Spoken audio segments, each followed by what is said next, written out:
Sallallahu ala Muhammad sallallahu alaihi wasallam.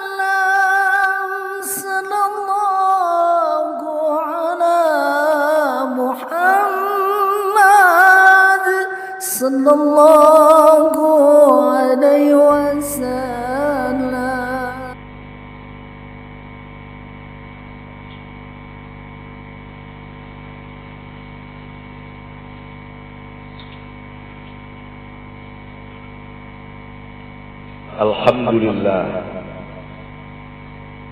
Alhamdulillahilladzi ikhtara nabiyahu Muhammadan wa atahu syarafa wa fakhra. Ashhadu an la ilaha illallah wahdahu la syarika lah wa ashhadu anna Muhammadan abduhu wa rasuluh. Wa nusalli wa nusallimu ala sayyidina Muhammad wa ala alihi wa ashabihi basyiran wa nadhiran wa da'iyan ilal haqqi bi'idnihi wa sirajan mudira wa sallama ajma'in. Amma ba'd. Ibadallah, usikum wa iyaya bitaqwallah faqad fazal muttaqun. قال الله تعالى في كتابه العزيز: أعوذ بالله من الشيطان الرجيم. فالذين آمنوا به وعزروه ونصروه واتبعوا النور الذي أنزل معه أولئك هم المفلحون. Sidang Jumat yang berbahagia. Pada kesempatan khutbah hari ini, khatib berwasiat pada diri sendiri, umumnya hadirin sekalian.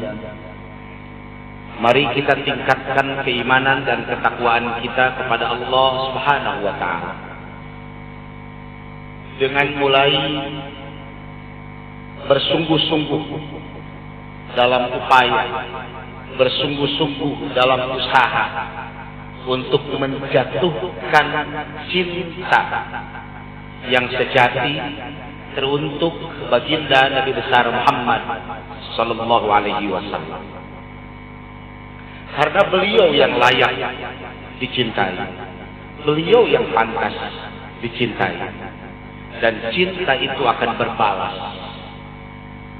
Tidak mungkin bertepuk sebelah tangan ketika umatnya mencintai Rasulullah sallallahu alaihi wasallam. Niscaya Rasul pun mencintai. Bahkan kewajiban kita sampai ditekankan oleh Allah dalam surat Al-A'raf ayat 157, "Walladzina amanu bih." Kita wajib mengimaninya, mempercayainya. Tapi setelah itu wa'azzaruhu, memuliakannya. Dalam bentuk apapun muliakan Rasulullah sallallahu alaihi wasallam. Wa nasaruhu, dan yang ketiga bela sekemampuan kita, dan dalam bentuk apapun bela Kanjeng Rasul. Dan selanjutnya yang terpenting, wattaba'un nural ladzi unzila ma'ah, ikuti cahaya apa yang telah Allah turunkan kepada Anda. Ulaika humul muflihun, itulah mereka orang-orang yang beruntung baik di dunia ataupun akhirat. Kenapa kita wajib mencintainya? Hadirin, diakui atau tidak, manusia apapun warna kulitnya, bahasa apapun yang digunakannya, asal dia bernama manusia, pasti hutang jasa kepada Rasulullah sallallahu alaihi wasallam. Apa jasa Rasulullah sallallahu alaihi wasallam kepada kita manusia? Banyak. Tapi dalam khutbah ini saya ambil yang terpenting, bahwa Rasulullah sallallahu alaihi wasallam telah membebaskan kita, umatnya manusia, dari belenggu kemusyrikan, dari ketergantungan kepada benda, dari penyembahan kepada berhala, dengan mengibarkan, memaklumatkan qulu la ilaha illallah, bahwa tiada Tuhan yang hak disembah melainkan Allah Subhanahu wa taala. Ini tauhid, dan ini yang diberikan kepada kita merupakan intan yang paling mahal, mutiara yang paling berharga yang wajib kita jaga. Dan bukan cuma kita jaga, tapi wariskan terhadap anak dan cucu kita. Mungkin boleh jadi kita masih menyembah berhala jikalau tidak ada maklumat tauhid yang dengan bersungguh-sungguh seumur hidupnya Rasulullah berjuang untuk kita, dan perjuangannya didasari karena cinta. Beliau satu-satunya makhluk yang amat sangat mencintai kita, umatnya, dengan tanpa pamrih, tanpa kepentingan apapun. Maka wajar dan layak untuk dicintai. Sebuah kisah yang menurut saya cukup mengharukan, dan sebagai tanda dari kisah ini, intinya adalah bahwa baginda Nabi merupakan sumber cinta bagi alam semesta, sumber kasih dan sayang bagi alam semesta. Pada suatu hari Rasulullah Shallallahu Alaihi Wasallam ditemui malaikat Jibril alaihissalam. Rasul pun bertanya, "Ada apa wahai Jibril?" Jibril menjawab, "Wahai Muhammad, sesungguhnya hari ini Allah Subhanahu wa taala sedang mengobarkan nyala api neraka.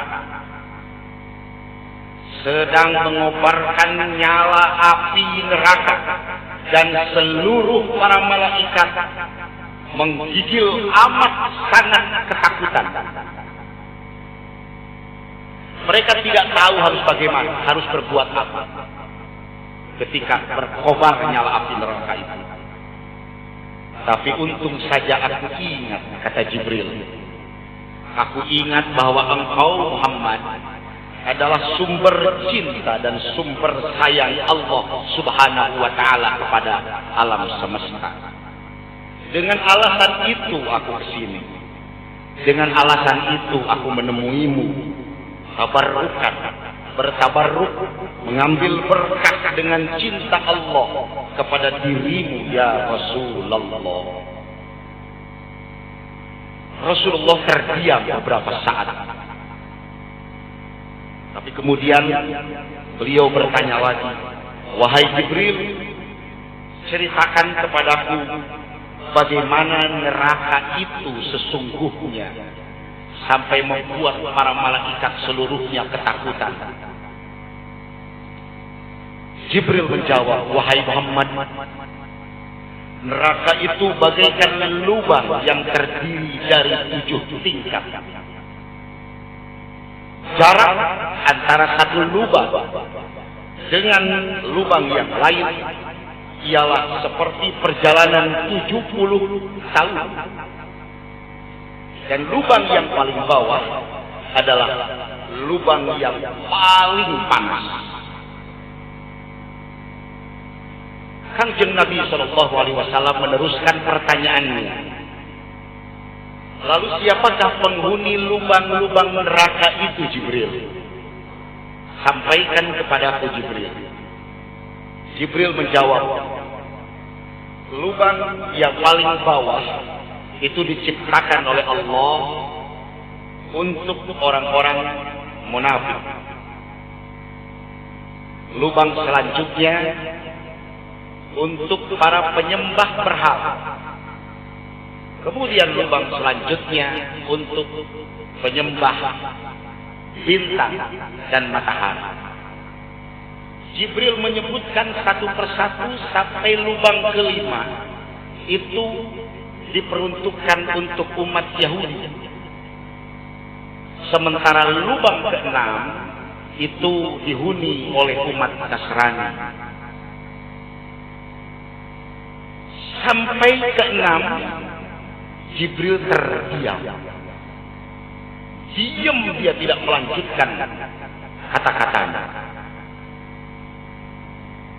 Jibril diam cukup lama sampai kemudian Rasulullah SAW penasaran dan bertanya kepada Jibril, "Wahai Jibril, siapakah penghuni neraka yang ketujuh?" Jibril tetap diam, tidak menjawab. Rasul mengulangi kembali pertanyaannya, tapi Jibril tetap diam dia, tidak jawab. Karena Jibril tahu sifat Rasulullah SAW. Dia jaga perasaannya. Maka Jibril tetap diam. Tetapi Rasul tambah penasaran dan terus mendesak malak Jibril agar menjawab pertanyaannya. Siapa penghuni neraka yang ketujuh? Akhirnya Jibril pun berkata, "Ya Rasulullah, penghuni lubang neraka yang ketujuh umatmu ya Muhammad. Umatmu ya Muhammad. Mereka itu para pelaku dosa besar di kalangan umatmu yang sampai mati tidak kunjung bertobat. Umatmu ya Muhammad." Mendengar jawaban Jibril, Rasul langsung jatuh pingsan, terhempas tubuhnya, dan saat terhempas Jibril segera memeluk, merangkulnya, dan meletakkan tubuh baginda di atas pangkuannya. Ini yang terjadi kalau Jibril memberitahukan. Tidak berapa lama Rasul sadar. Begitu sadar, beliau langsung menangis bersibah air mata, berderai membasahi pipinya. Beliau nangis dengan terisak-isak, kemudian kembali mempertegas pertanyaannya. "Jibril, siapa penghuni lubang neraka yang ketujuh?" Lagi-lagi Jibril menjawab, "Umatmu ya Muhammad, pelaku dosa besar yang tidak kunjung bertobat keburu mati." Setelah itu Rasul menghadap kiblat dan kemudian sujud kepada Allah dalam isak tangisnya. Tiada henti-hentinya beliau menangis dalam sujudnya. Sesekali bahkan dengan suara pelan beliau membisikkan kata-kata, "Ummati, ummati, ummati, umatku, umatku, umatku."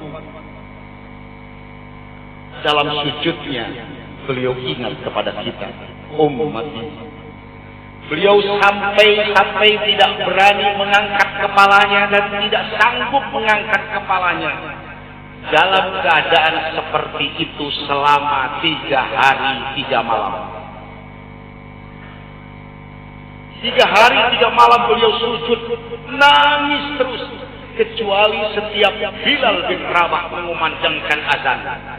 Karena beliau mesti menjadi imam dalam sholat jamaah. Baru beliau bangun. Tapi setelah bangun menjadi imam, setelah salam, kembali beliau sujud lagi di kamarnya, di rumahnya. Pada hari ketiga, Sayyidina Abu Bakar Siddiq radhiyallahu anhu menyadari hal ini. Dia mengetuk pintu Rasulullah SAW. lalu mengucapkan salam 3 kali. Namun tidak terdengar jawaban sekalipun. Setelah 3 kali Abu Bakar bersedih dan berseru di hadapan pintu Nabi besar Muhammad sallallahu alaihi wasallam, apakah ada jalan untuk masuk ke rumahmu ya Rasulullah? Adakah jalan untuk masuk ke rumahmu ya Rasulullah? Tetap tidak ada jawaban. Kembalilah Abu Bakar, dan di jalan Abu Bakar bertemu dengan Umar bin Khattab radhiyallahu anhu. Umar bertanya, mengapa engkau menangis wahai Abu Bakar? Abu Bakar menceritakan keadaan Rasulullah sallallahu alaihi wasallam yang begitu mengkhawatirkan dan begitu menyedihkan. Maka Umar pun cepat melangkah menuju rumah Rasulullah sallallahu alaihi wasallam, dan terjadilah hal yang sama. Diketuk pintu, salam 3 kali, tetap tidak ada jawaban. Umar pun lunglai pulang dan menangis di jalanan. Di jalan Umar bertemu dengan sahabat Salman Al-Farisi. Salman pun bertanya, apa yang terjadi wahai Umar? Lalu Umar menceritakan dari awal sampai akhir. Sejak ketemu Abu Bakar hingga ke pintu Rasulullah sallallahu alaihi wasallam. Salman berpikir, kalau level Abu Bakar saja tidak dibukakan, level Umar saja tidak dibukakan pintunya, apatah lagi kelas aku, kata Salman. Tapi Salman orang cerdas. Tidak ada lain kuncinya kecuali adalah buah hati belahan jantung Rasulullah sallallahu alaihi wasallam, putri tersayang Siti Fatimah As-Zahra. Maka diketuklah pintu Fatimah. Keluarlah Fatimah, ada apa ya Salman? Lalu diceritakan kejadian Abu Bakar, kejadian Umar, dan bagaimana keadaan Rasulullah sallallahu alaihi wasallam. Saat itu juga Fatimah meloncat, berlari menuju rumah Rasulullah sallallahu alaihi wasallam. Dan kemudian mengetuk pintu rumah Rasulullah sallallahu alaihi wasallam. Setelah berlari menuju pintu rumahnya, kemudian beliau berteriak memanggil ayah tercinta sambil mengucapkan salam.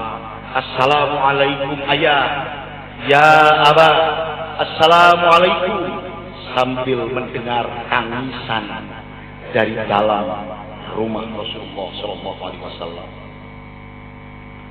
Dan ternyata benar, karena buah hati belahan jantung yang mengetuk dan mengucapkan salam, maka Rasulullah pun bangkit dari sujudnya dan kemudian membukakan pintu rumahnya. Karena mendengar suara lembut dari putri tercinta, sejuklah dada Rasulullah sallallahu alaihi wasallam. Tapi alangkah terkejutnya Fatimah melihat Kangjeng Rasul sallallahu alaihi wasallam, sang ayah tercinta, amat kurus badannya dan begitu pucat wajahnya. Fatimah memeluknya lalu menangis. Wahai ayah, apa yang terjadi? Mengapa engkau amat sedih seperti ini? Rasulullah kembali menangis dan berkata dengan suara lirih, wahai Fatimah, buah hati belahan jantungku, bagaimana mungkin aku tidak sedih? Bagaimana mungkin aku tidak berduka?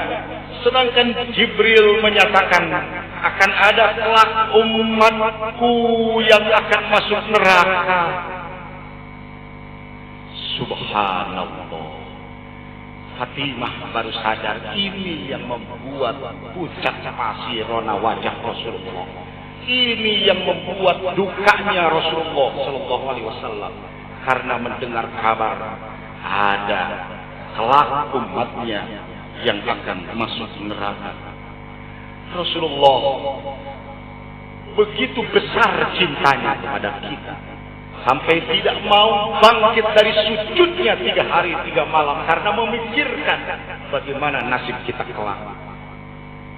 Maka Rasulullah saking cintanya sampai mengumandangkan, anta ma'aman ahbabta, engkau akan bersama-sama kelak dengan orang yang kau cintai. Dan cinta sejati hanya ada pada baginda Rasul kepada kita umatnya. Hadirin,